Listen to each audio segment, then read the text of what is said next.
Sorry about that. My computer was acting up a little bit. Um, what we're going to move on to now that we've covered Brown versus Board of Education, excuse me, is the murder of Emmett Till, right? So Brown v. Board happens in 1954. Huge case, creates a huge response, lots of backlash there from white folks in that are opposed to desegregating the schools. And in 1955, a young man by the name of Emmett Till is going to travel down to Money, Mississippi. He is originally from the Chicago, Illinois area, and although he goes to a segregated school there, he really has no idea how difficult this segregation is in the South. And so his mother warns him about this. He's going down there to visit family. But Emmett Till was kind of, he was young and vivacious kid, and he liked pulling pranks and all sorts of things. So he didn't really believe her. He didn't really take her that seriously. He couldn't believe that that sort of thing would happen. Most folks actually didn't believe that anything like what happened to Emmett Till could happen. And so the background here is, he's down there visiting family. He's not from the area. He doesn't know that there's all of these unwritten laws. He doesn't know, how strict it is for Black folks in the South. And so the story kind of goes that, he was with his friends and, kind of bragging about, supposedly telling them that, his girlfriend back in Chicago was a white girl, and they don't believe him, so they kind of dare him to hit on the lady behind the counter at this, little convenience store, little store. And so there's no witnesses to what actually happened, but the woman claimed that Till had grabbed her and made a move on her, and he wolf whistled at her right on his way out of the store. And a wolf whistle is kind of like, when it goes like, right? I hope that wasn't so loud.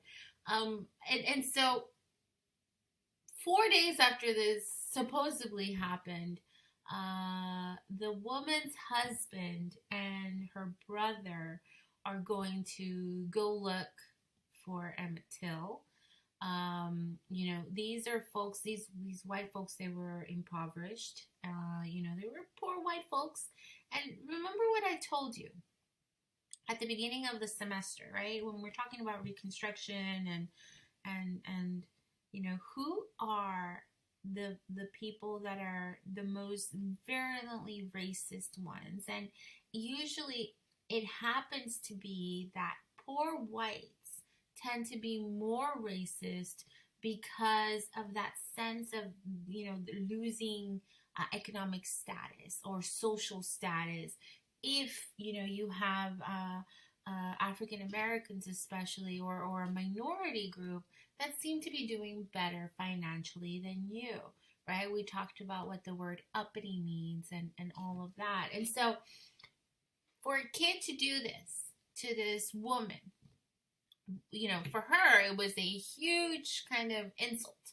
And, how dare you sort of thing. And so she tells her husband, and they get the brother, and they catch up with Emmett Till a few days later. And supposedly what happened next is they beat him up within, an inch of his life.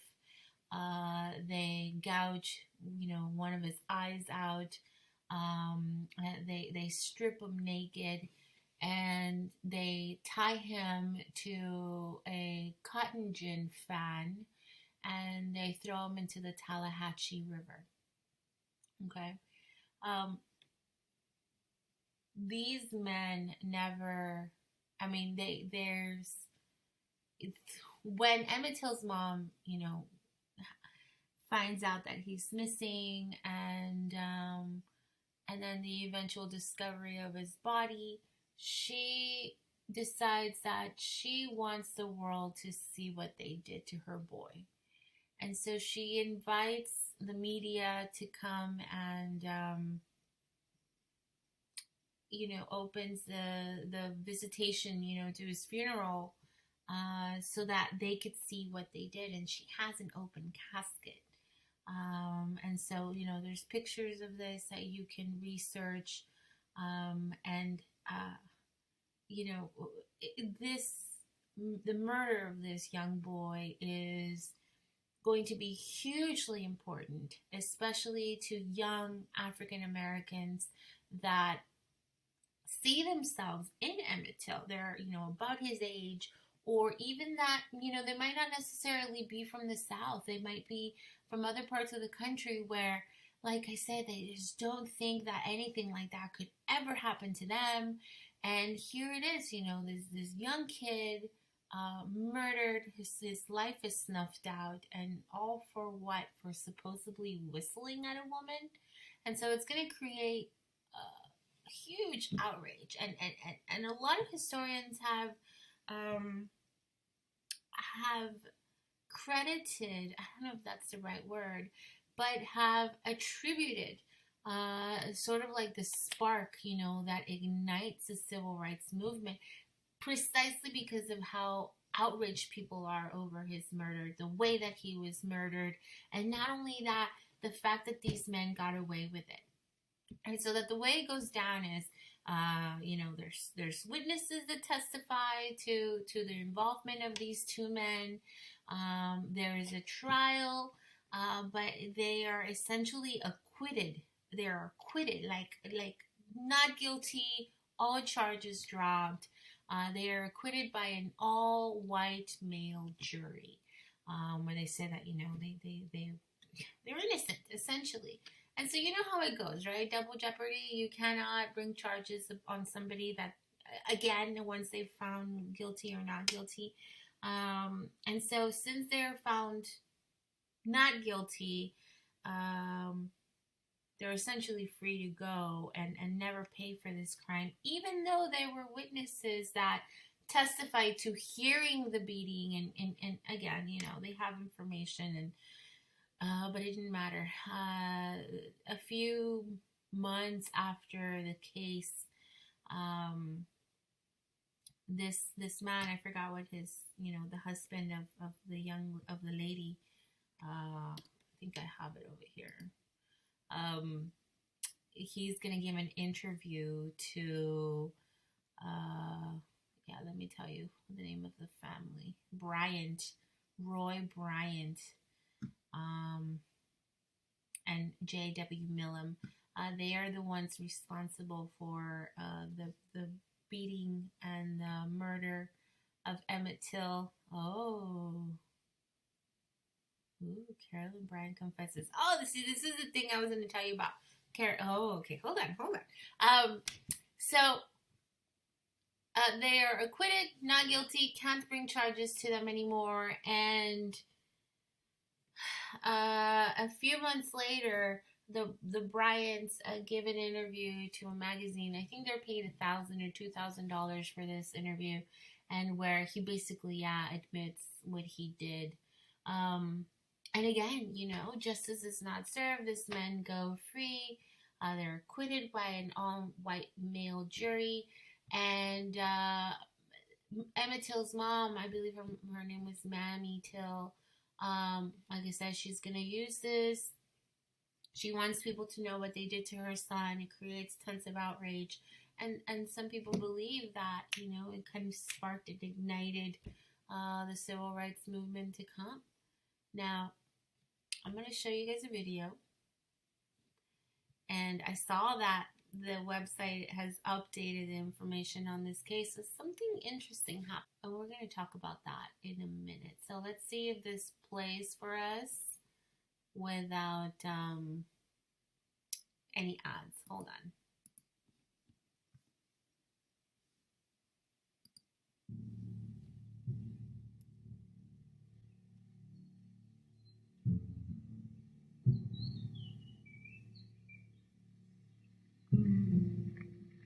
is the muddy, backwoods Tallahatchie River, where a weighted body was found, alleged to be that of young Emmett Till.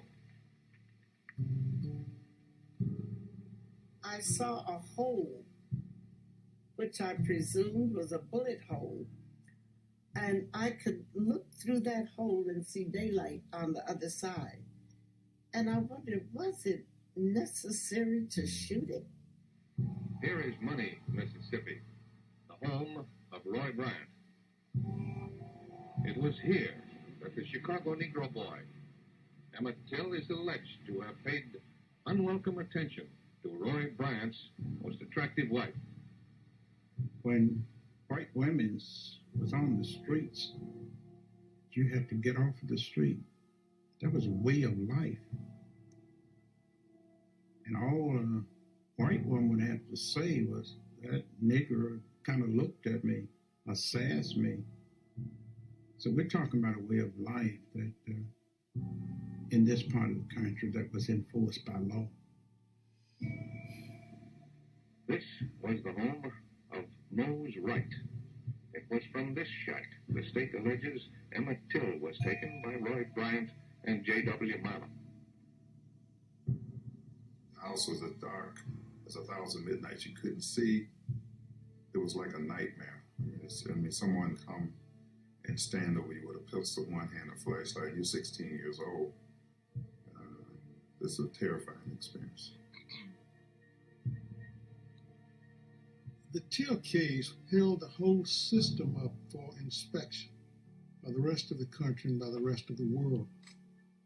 It was the beginning of the focusing on the problems between the races in the Deep South that culminated in the ultimate civil rights battles of the rest of the 50s and into the 60s.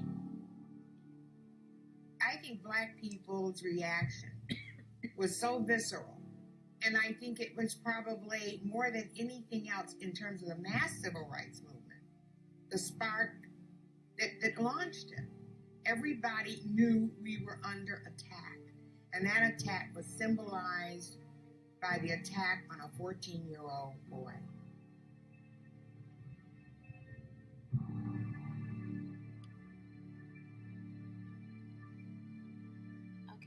So, getting back to this, what I wanted you to see was who the people are involved in this, what the circumstances were that led to his murder, and the outcome of this case, right? I mean, they're found not guilty. You cannot retry them. They walk away scot-free. Then he makes a declaration, in that interview that, yeah, he did it. And there's nothing anybody can do about it. And so, like I said, it sparks this movement. And people identify with Till. They identify with his mother, who you saw in that video. Because the idea was like, that could be me. Any one of us. It could have happened to any one of us. And that's the reality that people have to live with every day in the South, in a segregated country as well. And so what I wanted you to see, what I wanted to mention, and I was very happy to see that the history.com changed their website to update that. And the woman that said that Emmett Till, tried to grab her and this, she recanted, you guys. She confessed that none of it happened, that she had lied. And it was just like, people were just blown away by that. Her quote, "Nothing that boy did could ever justify what happened to him," she said. And what you have to understand is, and really put it into perspective, right? Her actions directly, ended this boy's life. I mean, or indirectly, I should say, but it angered the husband. What reasons she could have had to lie, I don't know. We don't know. But what she said indirectly caused his death. And so they're actually reopening this case and looking into, whether or not she's responsible for any of it, legally, criminally. But guys, put this into perspective. Emmett Till, this happened in 1955. He was 14 at the time. He is younger than like Morgan Freeman, for example, right? I mean, like, you think we all have this like I don't know, like misjudgment of time, where we think, oh, the civil rights stuff happened such a long time ago.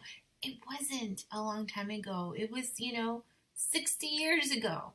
Like, these folks are still around, and their kids are still around, and it's just, it hasn't gone away. We used to teach it like, oh, this happened such a long time ago, and look at how they were treated, and look at what they went through, but it hasn't gone away. It just kind of went into a door, and it was, people were told that this was wrong and it has to stop. And recently we kind of see these sorts of attacks, and becoming more and more common, and maybe they were always there. Maybe there's just more media attention on them now. I don't know, but I want to put that into perspective. The reasons why murder of Emmett Till is important, how people connected to that, how they responded to it. It's going to spark the civil rights movement to come. And so what we have to talk about next is the Montgomery bus boycott. Okay? And so we'll do that in the next lecture.